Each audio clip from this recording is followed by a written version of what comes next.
හරි අද අපි යන්නේ බන්ධන පාඩමේ අපේ ව්‍යුහය හා බන්ධන කියන පාඩමේ කෙමිස්ට්‍රි වල පාස් පේපර්ස් ටික කතා කරන්න. අපි මේ වීඩියෝ සීරීස් එක පාස් පේපර්ස් යටතේ 10 කියන year එකේ ඉඳන්ම කියනවා.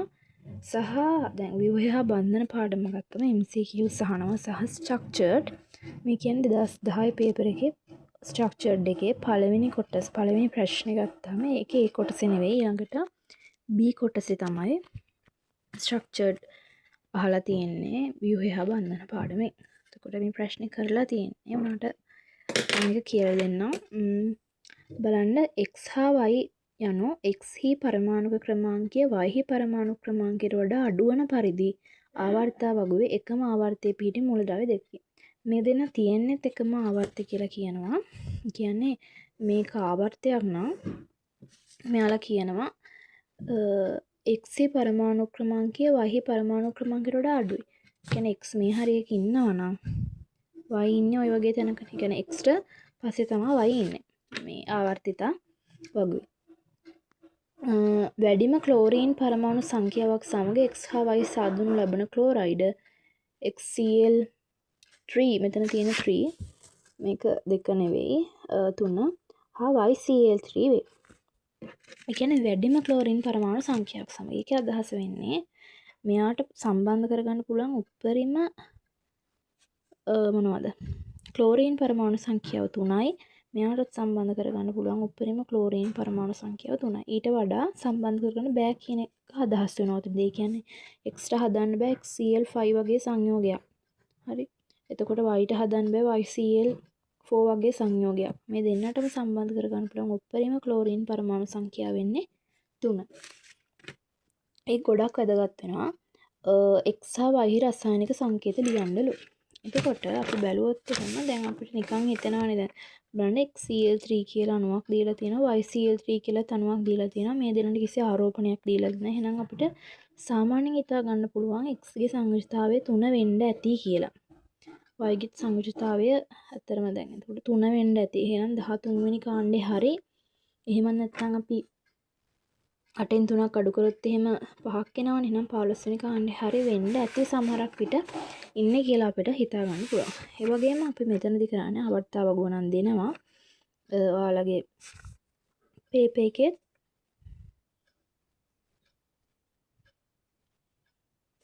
ඔය විදිහට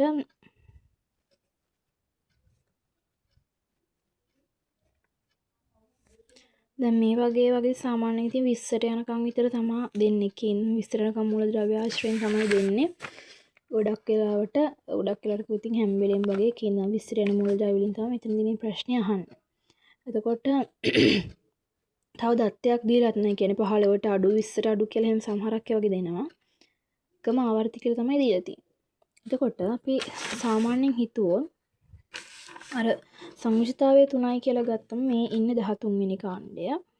ඊට පස්සේ මේකනේ අපි ගන්න 15 වෙනි කාණ්ඩේ. එතකොට එක්කෝ අපි ඔය කියන x මෙන්න මේ දෙන්නගේ එක්කෙනෙක් වෙන්න ඕන. අපි ගන්න y මේ දෙන්නගේ එක්කෙනෙක් වෙන්න ඕන.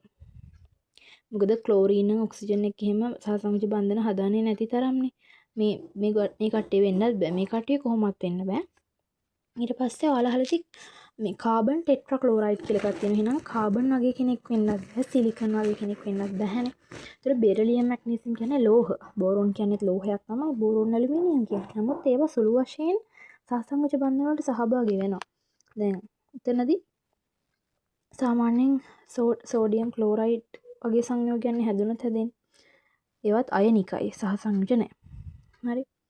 ඒ නිසා අපි හොඳම කාණ්ඩ දෙක වෙන්නේ 13යි 15යි. මෙයා x ට ගත්තොත් මෙයා y ට ගන්න වෙනවා. මොකද y ගේ පරමාණු ක්‍රමාංකය x ගේ පරමාණු ක්‍රමාංකය අඩු වෙන්නේ. අපි බැරම් බලමු බෝරෝන් නිකන් ඇලුමිනියම් බැරම් බලමුකෝ. ඇලුමිනියම් හදනවා ඇලුමිනියම් ක්ලෝරයිඩ් කියලා සංයෝගයක් උම ACl3. හැබැයි පොස්පරස් දන්නව ඇති. එතකොට ඇලුමිනියම් කියලා x ගත්තොත් y කියලා පොස්පරස් ගන්න වෙනවා. පොස්පරස් හදනවා PCl5 කියලා සංයෝගයක්. එහෙනම් උපරිම කාබන් පරමාණු සංඛ්‍යාව 3ක් වෙන්නේ නැහැ. PCl5 කියලා සංයෝගයක් හදන නිසා එහෙනම් මෙන්න මේ සෙට් එකේ ඇලුමිනියම් ෆොස්ෆරස් කියන සෙට් එක ගන්න බෑ. එහෙනම් අනිවාර්යයෙන්ම ගන්න වෙන්නේ බෝරෝන් සහ නයිට්‍රජන්. හිතන්න බෝරෝන් ගත්තම බෝරෝන් හදන්නේ BCl3 කියලා සංයෝගයක් අර විශේෂ ලුයිස් විහෙටතේ කතා කරා. ඊළඟට එතනින් X කියන්නේ බෝරෝන් කියලා ගත්තම නයිට්‍රජන් උත් හදන්නේ ක්ලෝරීන් එක සාමාන්‍යයෙන් NH3 වගේ සංයෝග අහලා තියෙනවනේ. එහෙනම් ඉතින් NCl3 වගේ අය තමයි හදන්නේ. NCl5 වගේ අය හැදෙන්නේ නැහැ. ඒතර උඩරිම ඔන්න ක්ලෝරීන් පරමාණු සංඛ්‍යාවත් එක්ක මෙයාලා හදන බන්ධන ගාන හොබම ආංශකතේ දෙන තමයි බෝරෝන් සහ නයිට්‍රජන්. උදේදී ෆොස්ෆරස් ගත්තොත් එහෙම වැරදි. මොකද ෆොස්ෆරස් PCl5 වගේ සංයෝග හදනවා. හරි? ඒකයි මෙන්න මේක වැදගත් වෙන්නේ. වැඩිම පරමාණු සංඛ්‍යාවක් සම වැඩිම ක්ලෝරීන් පරමාණු සංඛ්‍යාවක් සම කියන එක ඉතාම වැදගත්. ඊළඟට මෙන්න මේක HCl3 සහ YCl3 යනවල හැඩ නම් කරන්න. එතකොට ඔයාලා ඉක්මනට ඇඳලා බලන්න. BCl3 කියන්නේ විශේෂාකාරී කෙනෙක්නේ.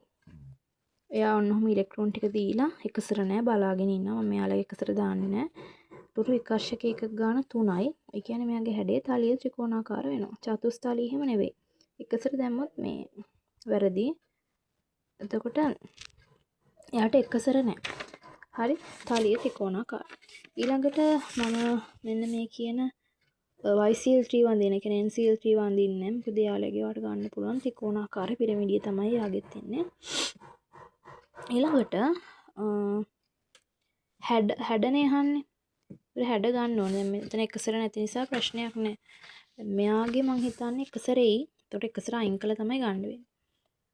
ඊළඟට මෙන්න මේ දෙන ප්‍රතික්‍රියා කළ Z සංයෝගය හදනවලු. සියලුම බන්ධන දක්වමින් Z ව්‍යුහය පාද්‍යති කොට මේක හරිම ලේසි.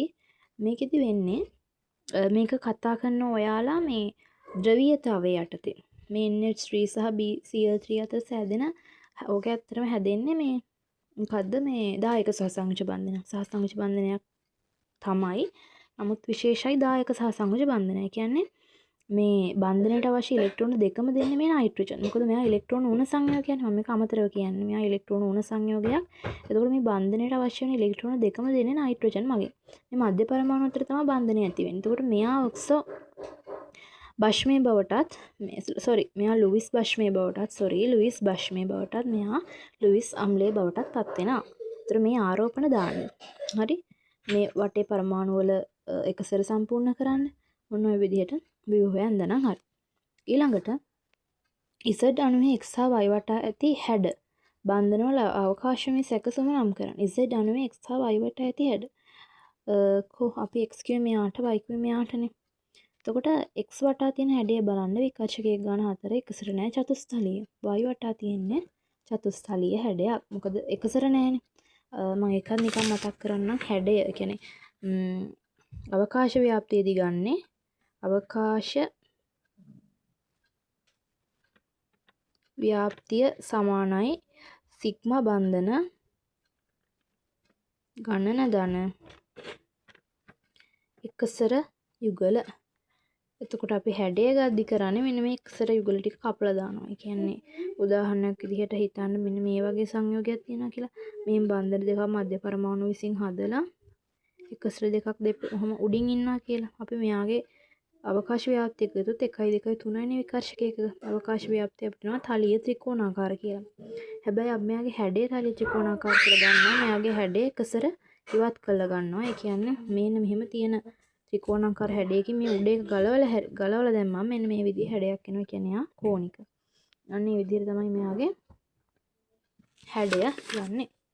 ඔය එතකොට අපි කරේ 10 පාස් වේවස් ක්වෙස්චන් එක.